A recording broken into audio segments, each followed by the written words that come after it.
প্রথমে এই কাবাকে তৈরি করলো ফেরেশতারা, তারপর তৈরি করলো সাইয়েদনা আদম, ওনার হাত লাগলো। সাইয়েদনা নূহ আলাইহিস সালামের সময় এমন প্লাবন হলো, বন্যা, ফ্লাড, ড্রাস্টিক্যালি ফ্লাড, সব ভেঙে চুরে শেষ, কাবাও শেষ। নূহ আলাইহিস সালাম নেমে আবার বানালেন, এরপর বানালেন ইব্রাহিম আলাইহিস সালাম। পড়েন সুবহানাল্লাহ। আল্লাহ একটা ফ্রেম দিলেন, ইব্রাহিম এতটুকু উঁচু করবা আমার ঘরটাতে, এতটুকু প্রশস্ত করবা, এতটুকু লম্বা করবা। কিন্তু উনি তো এত লম্বা না, এত লম্বা করবে কেমনে? নাগাল পায় না, বানানোর পরে দাঁড়িয়ে আছে, আর উপরের দিকে উঠতে পারে না। আল্লাহ বললেন, don't worry about it, I am sending a beautiful stone from paradise. আমি জান্নাত থেকে একটা স্পেশাল পাথর পাঠিয়ে দিচ্ছি ইব্রাহিম, ওইটার উপরে দাঁড়াও, উপরে উঠতে মন চাইলে উঠে যাবে, নিচে নামতে মন চাইলে নেমে যাবে।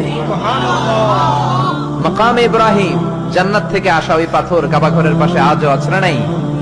উনি দাঁড়ালেন, উপরে ওঠা দরকার উঠে যেত অটোমেটিক, নিচে নামা দরকার নেমে যেত।